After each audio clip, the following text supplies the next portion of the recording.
السلام علیکم ورحمۃ اللہ وبرکاتہ۔ بسم اللہ الرحمن الرحیم۔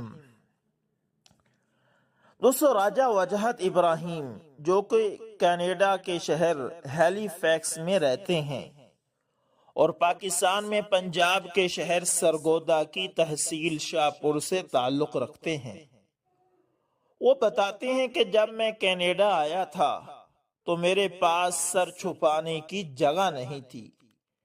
جن لوگوں نے مجھے ویزا دیا تھا اور یہاں پہنچایا تھا، ان لوگوں نے بدلے میں ہم سے ہماری قیمتی ترین زمین لی تھی۔ ہمارے پاس اتنی رقم نہیں تھی کہ ہم ان کو ویزے کے پیسے ادا کر سکتے، اس لیے ہم نے بھی زمین دینا بہتر سمجھا اور ان کو بھی زمین کا لالچ تھا۔ انہوں نے وہ زمین لے لی۔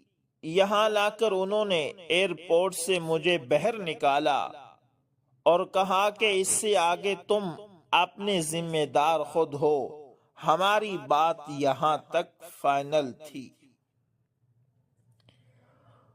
وہ لوگ جو بیرون ملک رہتے ہیں وہ اس بات کو اچھی طرح سمجھ سکتے ہیں کہ جب وہ پہلی بار باہر جاتے ہیں اور وہاں ان کا کوئی جاننے والا نہیں ہوتا، کوئی ایسا نہیں ہوتا جو ان کی رہنمائی کر سکے یا ان کو سیدھا راستہ دکھا سکے یا کم از کم چند دن ان کو رہائش اور کھانا ہی فراہم کر دے، تو ان لوگوں کے لیے کتنی مشکلات ہوتی ہیں۔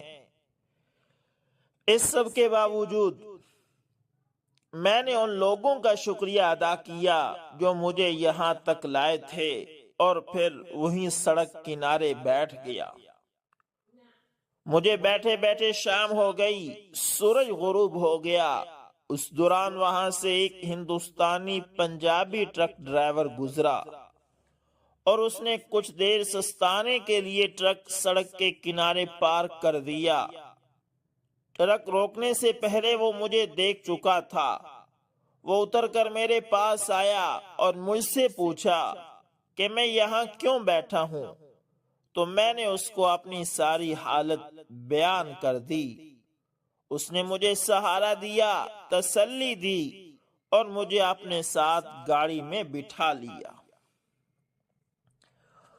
وہ ہندوستانی پنجابی ٹرک ڈرائیور جس کا نام ونکیت سنگھ مالٹ تھا، وہ مجھے اپنی رہائش پر لے گیا جہاں وہ اپنے باقی پنجابی دوستوں کے ساتھ رہتا تھا۔ اس بات میں کوئی شک نہیں کہ کینیڈا جیسے مہنگے ملک میں کسی مہمان کو اپنے پاس رکھنا انتہائی مشکل ہوتا ہے، خاص طور پر ان حالات میں جب آپ خود مزدوری کر کے بامشکل اپنا اور اپنے گھر والوں کا پیٹ پال رہے ہوں۔ لیکن اس سب کے باوجود ان لوگوں نے میرا اچھے دل سے استقبال کیا، مجھے اپنے پاس رکھا، میرے لیے کام ڈھونڈا اور مجھے کام پر لگوا دیا۔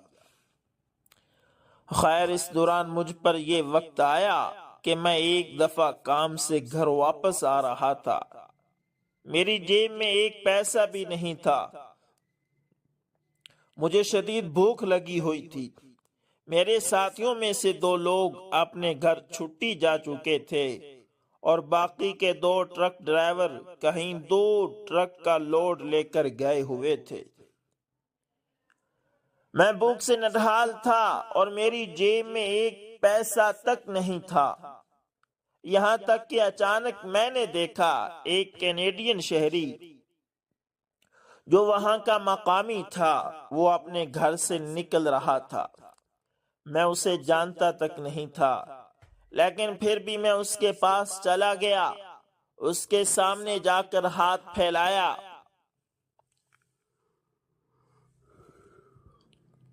اور اسے کہا کہ مجھے ایک وقت کا کھانا لے کر دے دو۔ اس نے مجھے قریبی ہوٹل لے جانے کی آفر کی تو میں نے اس کو بتایا کہ میں مسلمان ہوں اور یہاں کہیں حلال کھانا نہیں ملتا، تو مجھ پر ایک احسان کر کہ مجھے کچھ راشن لے کر دے دو، میں کھانا اپنے گھر میں بنا لوں گا۔ وہ شخص اس وقت شراب خریدنے کے لیے جا رہا تھا۔ رات کو اس کی گرل فرینڈ آنے والی تھی اور وہ پارٹی کرنے والے تھے، اور بقول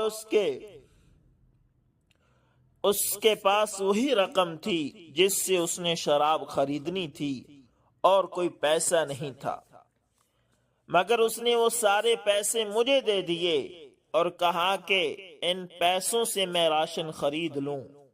میں نے اس کا شکریہ ادا کیا اور ان پیسوں سے راشن خرید لیا۔ ان پیسوں سے اتنا راشن آ گیا کہ میرے 15 دن آسانی سے گزر سکتے تھے، اور تب تک کہیں نہ کہیں سے میں آسانی سے پیسوں کا انتظام کر سکتا تھا۔ یہ چھٹی والے دن اگر مجھے کہیں باہر کام مل جاتا تو میں وہ کام کر کے بھی اتنے کما سکتا تھا کہ چند دن کے لیے مزید راشن خرید سکوں۔ یوں میرا پیٹ بھرنے کا انتظام ہو گیا۔ میری اس شخص سے دوبارہ کبھی ملاقات نہ ہوئی جس نے اپنی شراب خریدنے کی رقم مجھے دے دی تھی۔ وقت گزرتا رہا، میرے حالات بدلتے گئے۔ میں نے جہاں ملازمت شروع کی تھی وہاں سے چھوڑ کر کسی اور جگہ کی، اور پھر وہاں سے چھوڑ کر کسی اور جگہ۔ یہ چند ایک ملازمتیں بدلنے کے بعد مجھے ایک انشورنس کمپنی میں کام مل گیا۔ یہاں سے مجھے باقاعدہ کمیشن ملتی تھی، اور میری وہ کمیشن اچھی خاصی بن جاتی تھی۔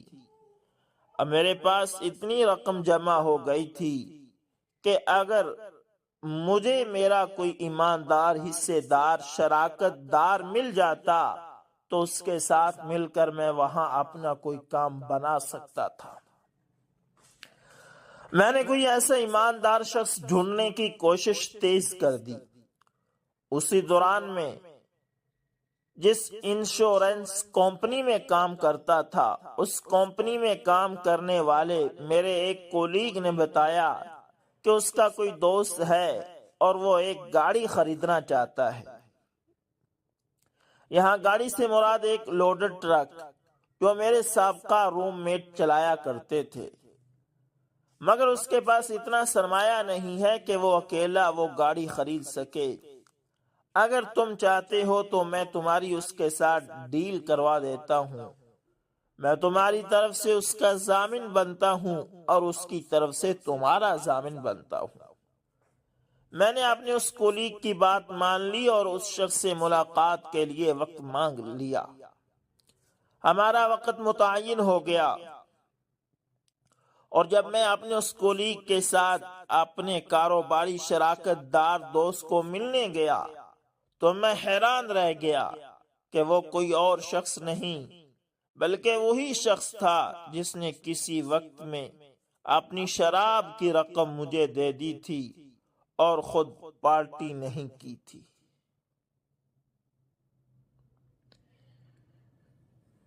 میں نے اسے پہلی نظر میں ہی پہچان لیا۔ مجھے لگتا ہے کہ وہ بھی مجھے پہچان گیا تھا، لیکن بظاہر اس نے اس بات کو تسلیم کرنے سے انکار کر دیا کہ اس نے مجھے پہچان لیا ہے، یعنی اس نے مجھے پہچاننے سے ہی انکار کر دیا۔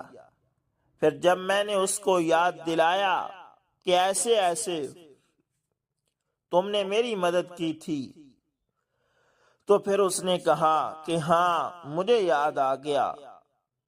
اسی دوران ہم جہاں بیٹھے تھے وہاں سے ہمیں کسی وجہ سے اٹھنا پڑ گیا۔ میں، میرا کولیگ اور میرا کاروباری شراکت دار اٹھ کر میری گاڑی میں آ گئے۔ میں نے گاڑی روڈ پر چلانا شروع کر دی اور ساتھ ہی کاروبار کے متعلق گفتگو شروع ہو گئی۔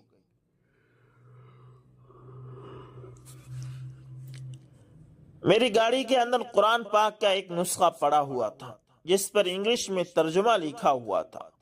مجھے نہیں پتا کہ کب میرے مستقبل کے کاروباری شراکت دار انگریز نے قرآن پاک کا وہ نسخہ اٹھایا اور کھولا. اس نے کھولا تو اس کے سامنے قرآن پاک کی یہ آیت آ گئی. اللہ عز و جل قرآن مجید میں ارشاد فرماتا ہے یا ایہا الذین آمنوا انفقوا مما رزقناکم. ترجمہ: اے ایمان والو، اللہ کی راہ میں ہمارے دیے میں سے خرچ کرو. اس نے جب یہ آیت پڑھی تو وہ حیران رہ گیا. پھر اس نے مجھ سے پوچھا کہ کیا تم نے کبھی زندگی میں اللہ تعالیٰ کے اس حکم کو مانا ہے؟ میں نے اس کو جواب دیا کہ ہاں، جب میں پاکستان میں تھا تو میری کوشش ہوتی تھی کہ جتنا ہو سکے اللہ تعالیٰ کی راہ میں خرچ کروں. میری بات سن کر وہ اور بھی حیران ہوا. پھر میں نے اس کو سمجھایا کہ یہ قرآن پاک ہمارے لیے بہت مقدس ہے. اگر تم برا نہ مانو تو اس کو ہم بغیر وضو کے ہاتھ نہیں لگاتے. اس نے میری بات کو مانتے ہوئے قرآن پاک کو میرے حوالے کر دیا. میں نے انتہائی تقدس سے قرآن پاک کو چوم کر دوبارہ محفوظ جگہ پر رکھ دیا. پھر میرے اس کاروباری شراکت دار نے مجھے بتایا کہ جس دن تم نے میرے سامنے رقم کے لیے ہاتھ پھیلایا تھا، مجھ سے پیسے مانگے تھے، اس دن میں تم کو پیسے دینا نہیں چاہتا تھا. میں تو انکار کرنا چاہتا تھا، مگر کوئی ایسی قوت تھی، کوئی ایسی ذات تھی جس نے مجھے میری سوچ پر عمل درآمد کرنے سے روک دیا تھا، اور میں نے وہ رقم تمہارے حوالے کر دی تھی. رقم تمہیں دینے کے بعد میں بہت زیادہ پریشان تھا.